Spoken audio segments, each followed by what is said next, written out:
Oui, Laurence, est-ce que vous accepteriez de nous révéler un petit peu le back-office de votre personnalité, ce qui fait vos rêves, une partie de votre background? Est-ce qu'il y a eu un avant-après, un événement dans votre vie, ce qui fait la trame de votre humanité? Ouf, c'est difficile. Je dirais que bon, ce que j'aime et ce qui me passionne, sûrement, de toute façon, c'est l'écrit et la communication.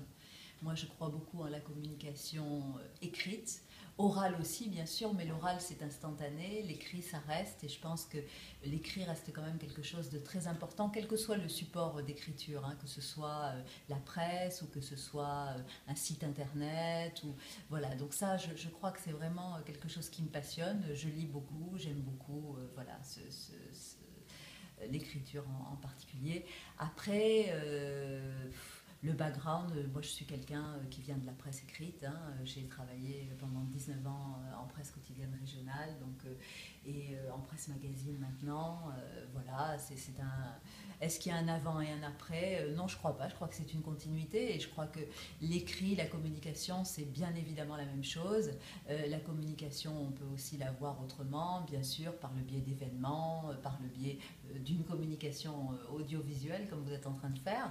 Mais en fait, c'est toujours la même chose. C'est essayer de transmettre quelque chose, je crois, aux gens, et peut-être ce qui a toujours été le cas avec les gens avec qui j'ai travaillé, en fait, hein, parce qu'on choisit, je crois, un peu les gens avec qui on travaille.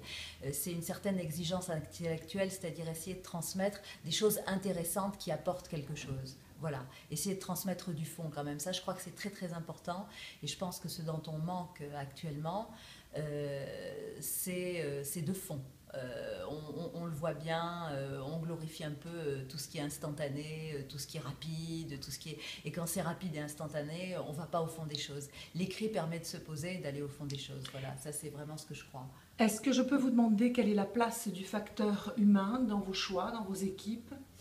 La place du facteur humain, elle est obligatoirement importante, et je crois que plus les équipes sont resserrées, et plus elle est importante, parce quand on est dans des grands groupes comme j'ai pu être chez Hachette ou autre, bon, vous êtes des milliers de personnes, dans ces milliers de personnes vous en voyez un certain nombre, mais vous les voyez pas très souvent. Finalement, bon, le fait de s'entendre avec eux ou pas, c'est pas forcément essentiel. C'est important, mais c'est pas forcément essentiel.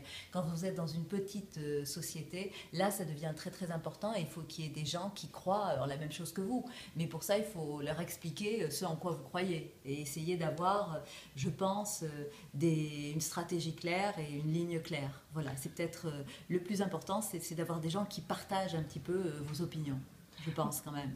Merci infiniment, Laurence Genevet, pour Je vous votre en prie. accueil. C'est vraiment un bonheur. Merci Merci, infiniment. merci Bonne beaucoup. journée. Merci.